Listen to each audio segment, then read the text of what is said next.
Welcome to Forbidden Planet TV. I'm Andrew Sumner, and today I am privileged to be joined by my good friend, the author and editor of Hard Case Crime, Mr. Charles Ardai. How are you doing, mate? Great to see you. It's terrific to be here again. Oh, it's always great to see you, brother. And here today we're not talking about your amazing Hard Case Crime books imprint with its glorious successes over the last couple of years, including the great Stephen King book that you published this year, to tremendous acclaim, to tremendous success. But we're here to talk about your highly acclaimed and highly successful triumph of a noir comic book, Gun Honey, with amazing art by the amazing Ang Hor Kheng. We were talking on camera. I wanted to make sure I got his name exactly right. Ang Hor Kheng, a man who is phenomenally talented, like yourself, Charles. Well, thank you very much. We got very fortunate. You know, I wrote the scripts for Gun Honey over the course of several years, working them in while editing other people's comics. We did comics as part of Hard Case Crime Comics with people like the Hollywood director Walter Hill, novelists like Megan Abbott and Allison Galen, Christa Faust, Gary Phillips. So there were many other authors' works to edit. And whenever I was done editing one of theirs, I would do a little bit more work on the Gun Honey scripts and polish them up. And I'm glad to have gotten them to a point where I was really happy with them, and then to turn them loose on into the hands of artists that I really respected. Ang Hor Kheng was not a household name before Gun Honey, but I really believe he will be one after Gun Honey. He works in the traditional style. He works using actual pens on actual pieces of poster board, the way artists did back in the 1930s and 40s. And every line comes out of his fingertips. Every line in every cross-hatched suit jacket, every environment, whether it's a rocky crag off the coast of Greece or it's a high-tech secret lair of some government agency, all of those things he creates beautifully. He really draws like a young Frazetta, and that doesn't just mean beautiful women, although he does draw beautiful women. Everything he draws is gorgeous. So he did a magnificent job drawing the nearly 100 pages of original art that occupy the interior of Gun Honey. And then for the covers, he also did 4 covers. But we got to work with a number of artists that I've really loved over many years of collecting comics, including Bill Sienkiewicz and Adam Hughes, also the legendary Robert McGinnis, who was a movie poster painter in the 1960s and 70s and is famous for his posters for the original James Bond movies with Sean Connery, also Roger Moore, and perhaps most famous of all, the poster of Audrey Hepburn with a cigarette holder and a cat on her shoulder for Breakfast at Tiffany's. He painted that. Well, he painted a cat on a shoulder for one of our covers for Gun Honey 2, and issue 2 of Gun Honey. And I was so thrilled to get to work with Adam and Bill and Bob, and then also the other cover artists, some of whom I knew quite well, and some of whom I was exposed to their work for the very first time. And they took this character I created and made her look dangerous and skillful and beautiful and deadly and all the things you want a noir heroine to be. So the writing of the scripts was my job, and then the working with the artists was my pleasure. Yeah, I can see why, given how absolutely beautiful the art on this book is. And they outdid themselves. Yeah, you're right to feel the way you do about it, mate. What inspired you to create this unique world that we find in Gun Honey?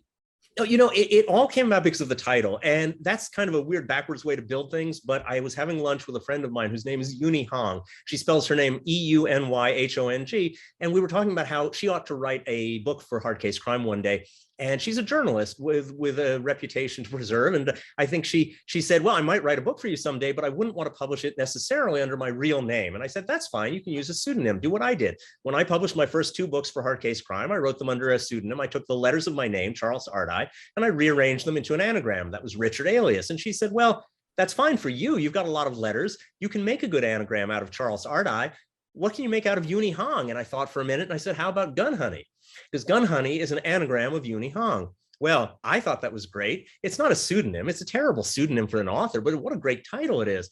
And it stuck with me. And I said to Uni, if you'd like to take that title and write a book, feel free. And I waited a few years and she didn't write it. I said, you know what? I'm going to write it myself. And then I started asking, well, what would a book called Gun Honey be about? Well, if it's about a young woman, then the title is somewhat sexist. You know, you wouldn't call someone Gun Honey without being aware that it's a sexist title. So who would call her gun honey? Maybe it's her rivals in her chosen field. What's her field? Well, let's say she's a criminal. Let's say she supplies guns to criminals, and maybe her rivals condescendingly refer to her as gun honey, and she's taken that sexist name and she's made it her own. She said, yes, that's what I am, and I'm the best in the world at what I do. And so here we have a character who's the best in the world at what she does. And what does she do? Well, anyone can shoot a gun. There are lots of characters throughout comic books who shoot guns. I thought, I don't want to do that again. That's been done to death. What if she's the person who supplies the guns? Let's say you are, Deadpool, and you're going into a high security region, and you are going to be, well, Deadpool's never searched, he's Deadpool. But, let's say you're an assassin and you can't get into the White House carrying a gun because of all the metal detectors. Well, someone's got to hide a gun for you. Maybe it's behind a baseboard. Maybe it's in a bathroom. Maybe it's like in The Godfather, behind the water tank in the bathroom, where Michael Corleone will find the gun and use it to commit a murder. Well, who put the gun there? Our character put the gun there. And so she becomes the best in the world at getting you the weapon you need, when you need it, for whatever you need it for, no questions asked. But then, of course, when you say no questions asked, you immediately start asking questions. And you want to put her in a situation where her hands get dirty. She thinks of herself as having clean hands because she doesn't pull the trigger. But one day she's faced with a situation where she has to confront the fact that she actually wants to pull the trigger. She has a reason to pull the trigger. And I gave her that reason, and I set that moral conundrum for her, and then let the story play out. And that's the Gun Honey story. Amazing, with a fascinating cast of characters, with the beautiful art you mentioned before, and with this incredible protagonist. What was it like getting yourself into the head of this incredible protagonist?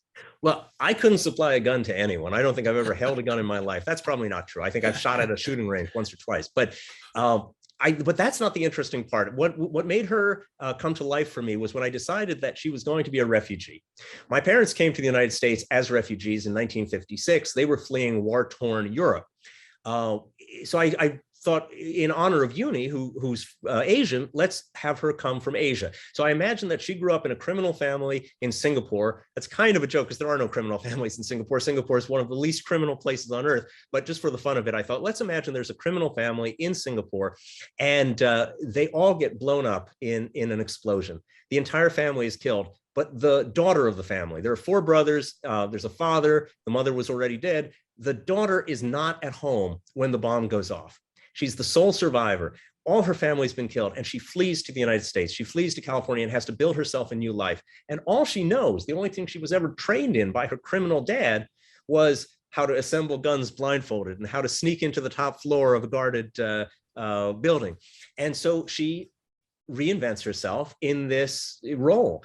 But the idea that she had to create a new life for herself, that she had to come to a new country where she didn't know anyone, where her entire family was missing, I could relate to that. I did have a family here, but it was a very small one, and most of my family was dead in Europe. And so I thought, let's give her a past that resonates emotionally. That is just an emotionally touching story, and then bring her face to face with something she could never have expected to face. I won't tell you what it is because that would spoil the book, but she has to face something she never thought she would have to face. And that brought her to life for me. It's not interesting to me if you have a character who is physically a perfect specimen, mentally a perfect specimen, untroubled, can pull a gun faster than any adversary. Any one of those traits is fine. But if there's only perfection, it's very superficial. I want to give a character a reason for suffering a little. An action movie doesn't require suffering, but noir does. A good crime story does. You want your character to suffer a little. And so I put her in a position where she could suffer a little. What an interesting approach to how the basic underlying rules of noir. I've never heard it expressed that way precisely, but I think you're absolutely right. You don't have to be a sadist. I was talking with Joyce Carol Oates once, who was an author who has written for Hard Case Crime. We've published a book by Joyce Carol Oates in our prose line. And I was thinking about some of the characters in her books and in her short stories. And I asked her whether she felt like a sadist sometimes, because she put her characters through such hell. And she answered, maybe it's the opposite. Maybe I'm a masochist for putting characters through all that. But either way, I think what you have to do when you write crime fiction, unless it's really just the whimsical puzzle whodunit variety, you have to cause your characters pain. You have to cause them grief, because that's what makes an interesting piece of drama. And that's what I've tried to do, not just in Gun Honey, but all the books that I've written, even the comedies. You want there to be some dark undertone somewhere, because otherwise it's too disposable. But a lot of what noir is about is making your characters hurt. Yeah. And you could ask, why does a reader want that? You know, what kind of vicarious satisfaction do you get reading a story about people suffering? And that's a more advanced psychology course than I ever took in college. So I won't give you the answer to that. But the fact remains that we find it fascinating. You know, what is suspense? Suspense is this person you like is about to get shot. That's terrible. Who wants to watch someone you like almost get shot? But that's what suspense is. The bomb is about to go off. It's going to kill this room full of people. That's terrible. Who finds that entertaining? That is beautifully observed and very well said. You published Gun Honey as 4 issues for Hard Case Crime Comics, and now, of course, it's coming out in March 2022 as a beautiful collected edition. Which at Forbidden Planet we have wonderful signed copies, unique to Forbidden Planet, of this beautiful collected edition, which everybody watching this conversation with Charles can pre-order from the links attached to this conversation. And looking back, you had a great team on this book. You had Ang Hor Kheng on the art. You had a great editor. You worked with Jake Devine. And what was it like working in such a supremely collaborative medium as comics, as opposed to when you're writing a novel? You know, you're working with your editor, but it's a very, very different journey, isn't it?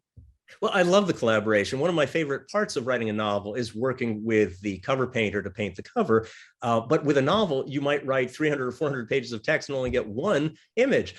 Here, you write 100 pages of text and you get 100 pages of images. What a great ratio that is. So for me, it's a little bit like Christmas morning. You know, when you were a kid, you would write up a wish list. Maybe you'd give your parents a list saying, I'd really like this book.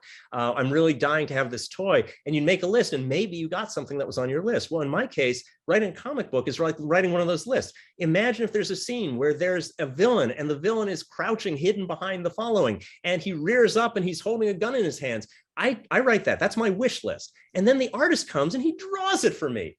That's amazing. I write, this woman is the most beautiful woman ever born. And then he paints her. This is great. It's like one of those stories where you've got Harold and the Purple Crayon, where anything you write with your crayon comes to life.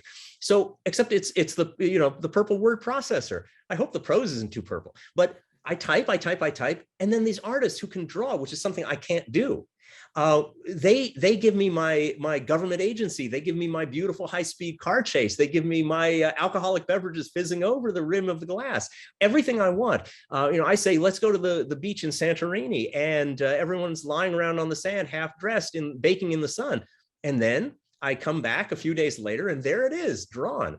So the collaborative nature of it is a pleasure to me. I really love it. I did a TV show called Haven for 6 years.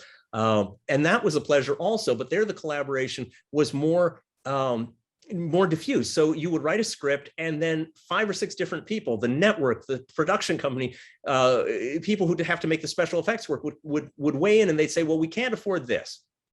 We can't afford that. You want a crowd scene, you can get 2 people. That's TV because it's budget constrained.